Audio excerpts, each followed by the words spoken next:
crafty friends, it's Jen. I'm back with another October daily share.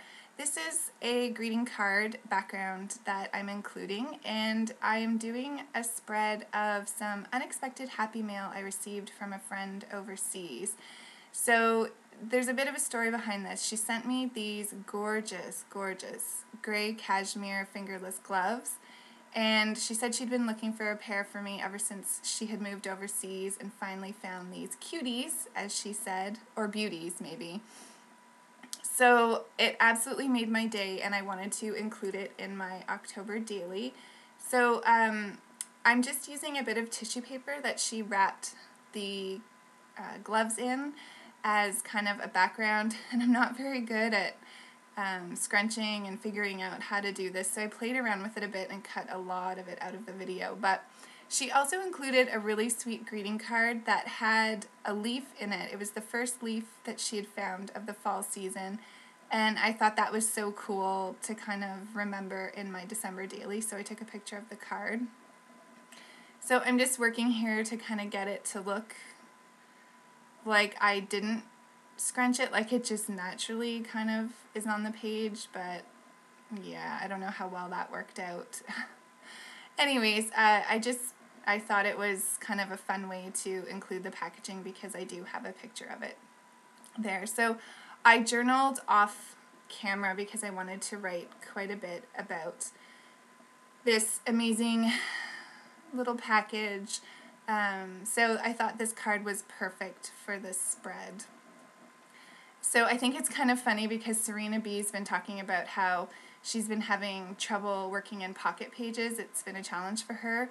And I have to say, working in a clipboard style where it's 4x6 vertical is extremely challenging for me because I'm used to working in pocket pages. So I feel like these aren't kind of, I don't know, as easy for me and not really turning out as great as I would like. But anyway, so I'm just using some pumpkin spice ink here from Stampin' Up! To put the date. And now I'm moving on to this card, which is a picture of the movie poster for Practical Magic, and then a quote that I printed off the internet from the movie as well. So I fuss around with this. I'm going to back each of those pictures onto some paper, and I believe they're both from the Crepe Paper After Dark collection. And the background paper is from Pebbles 31. I absolutely love that collection. I think it's one of my all-time favorite Halloween collections. And it's, I think, a couple years old now.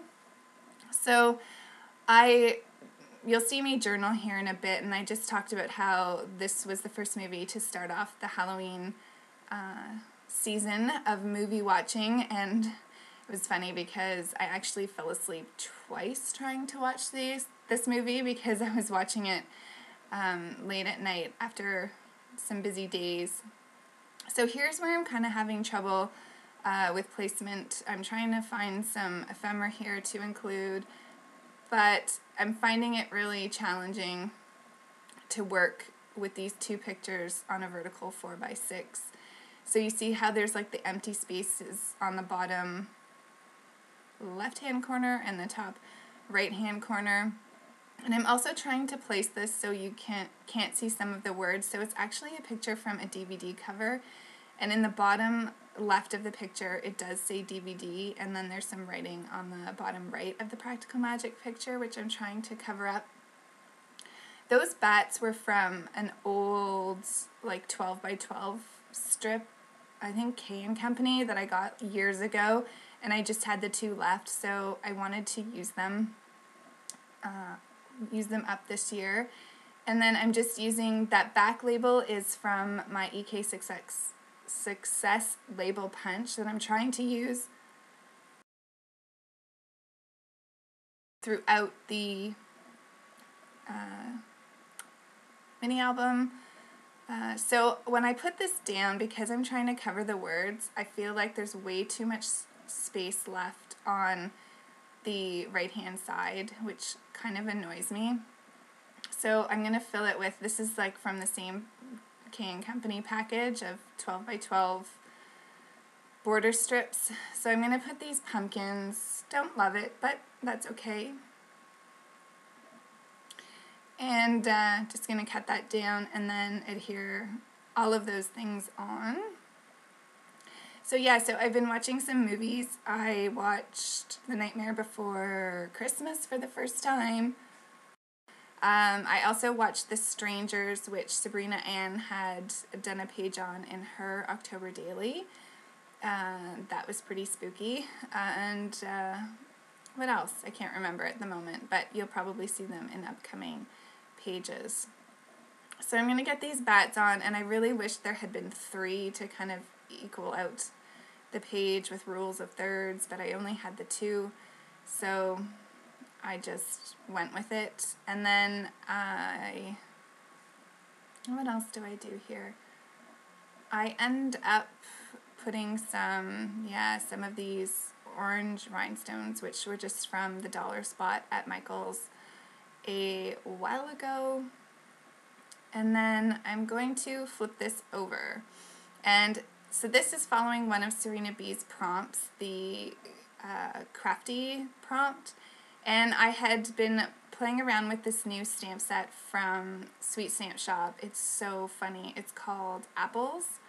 And it says Halloween scary even for apples. And when I turn it over here, you'll see the one apple says to the candy apple, the stick goes where, and it just cracks me up every time. So I used a piece of paper from the Crepe Paper After Dark collection there to back this. It's just watercolored, so I colored it with my distress markers.